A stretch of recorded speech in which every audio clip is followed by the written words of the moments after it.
Fui maestro de diseño durante 15 años en el Tecnológico de Monterrey y también fui durante 3 años maestro de valores y ética profesional para los 2 últimos semestres de arquitectura e ingeniería.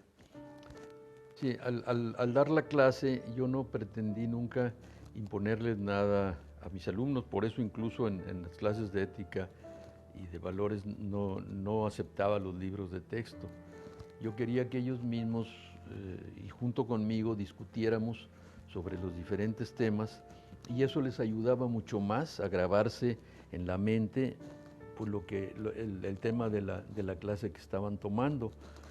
Incluso en alguna ocasión que me acusaron a mí por una obra que hice, alguien que había hecho muy mal en el gobierno y que yo lo denuncié políticamente y grabaron la entrevista en televisión, se las pasé a ellos para que la vieran y les gustó mucho, lo vieron y me preguntaron. Yo nunca tuve tampoco ningún secreto para nadie, menos para los alumnos, ¿no? Entonces, ellos me podían preguntar lo que quisieran y yo los dejaba en libertad y sí los orientaba y les exigía. Bueno, planeación estratégica es algo que a mí me parece muy interesante porque la planeación en la actualidad en México es absolutamente necesaria. En México no existe planeación casi de nada y no existe por una razón política, y no es siquiera política, es una razón de corrupción. Ustedes saben por qué en México no se piensa nada de los grandes proyectos a largo plazo, sencillamente porque el político, entre comillas, tiene asegurado el puesto cuando mucho en 6 años. Entonces, ¿por qué voy a pensar yo en más? ¿Para qué me voy a molestar si los negocios los voy a hacer en 6 años? Porque eso es a lo que llegan a hacer negocios. Y no digo yo que no haya excepciones, hay excepciones. Conozco gente muy buena dentro de la política, pero las puedo contar con los dedos de una mano y me sobran. Entonces, desgraciadamente en México es una corrupción tremenda desde el porfiriato, la revolución que vino a tumbarlo, que se celebra incluso mañana, la revolución que vino a tumbarlo no hizo más que tomar las enseñanzas del porfiriato y continuarlas.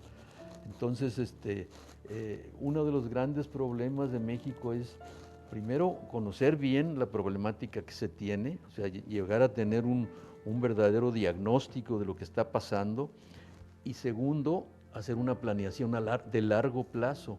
México tiene un potencial enorme, pero enorme. En México, yo cuando estuve trabajando en el proyecto de Colombia, en el Cruce Internacional, lo acepté ese proyecto. En un principio me hablaron para diseñar un puente y no me llamó mucho la atención un puente, pero después cuando empecé a ver las posibilidades que tenía aquello, entonces vi que no era un puente, era un cruce internacional y era hasta cierto punto un asentamiento especializado en comercio internacional. Entonces empecé a trabajar en eso y empecé a hacer algo. Incluso hicimos por primera vez en México. México dice dónde, cuándo y cómo en un cruce internacional. Siempre habían sido los Estados Unidos. Hicimos un cruce que no tenía incluso ningún antecedente en la historia, con una capacidad que nunca se había hecho un cruce así. Entonces, eso me empezó a motivar mucho y después vi, cuando estuve en China y cuando regresé a China, que ellos habían hecho algo muy parecido a lo que yo estaba haciendo. Es más, cuando yo estuve en China en el 77, Hu Jintao, que fue presidente del Partido Comunista Chino y del gobierno chino, estaba en Tijuana. ¿Saben qué estaba haciendo? Estaba viendo las maquiladoras. ellos tenían un problema en aquel tiempo, en los 70s, un problema gravísimo. La gente incluso se estaba muriendo de hambre, no había suficiente trabajo. Entonces ellos habían visto que en Taiwán las maquiladoras estaban trabajando más o menos y que le daban trabajo a gente. Entonces fueron a ver las maquiladoras en Tijuana, se fue Hu Jintao a China, pero se dio cuenta que las maquiladoras no le servían para gran cosa, lo que todavía no nos damos cuenta en México. En México creemos que la panacea son las maquiladoras. ¿Y qué dan las maquiladoras? Las maquiladoras no dan más que un trabajo a la gente sin trabajo, pero un trabajo con pago de miseria.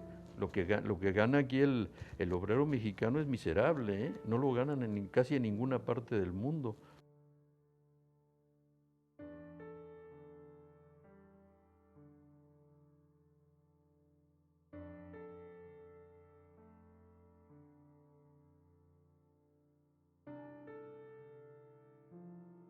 Cuando estuve en China la primera vez, anduvimos caminando, incluso fue mi esposa conmigo, anduvimos caminando solos en algunas calles. Me metí a una tienda de departamentos y la vi tal cual era una tienda que había visto yo hacía 30 años en Sabinas, Coahuila, de un pariente mío.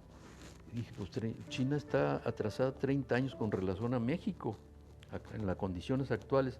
Ahorita van ustedes a China y México está atrasado 40 o 50 años con relación a China. Y por eso abrí esta página para hacer conciencia de los problemas que pasan en México. Y si ustedes la analizan, ahí hay muchos artículos, todos orientados a señalar la problemática y hacer ver que tenemos que sacudirnos un gobierno injusto que tenemos, que ha secuestrado al Estado mexicano. El gobierno en realidad es el que debe servir a la sociedad y ahorita el gobierno se sirve de la sociedad. Entonces yo no creo tampoco que las situaciones de violencia sean las adecuadas. La violencia, yo estoy completamente seguro que no trae más que violencia. Pero entonces es la inteligencia, es la planeación, la conciencia, es quitarnos la ignorancia, quitarnos los muchachos les dice uno y todo les da hueva. Pues no, no puede ser. Tú tienes que sobreponerte y ser activo y estar investigando y estar estudiando y no ser conformista. Tampoco ser alarmista ni estar quejándote constantemente, ¿no?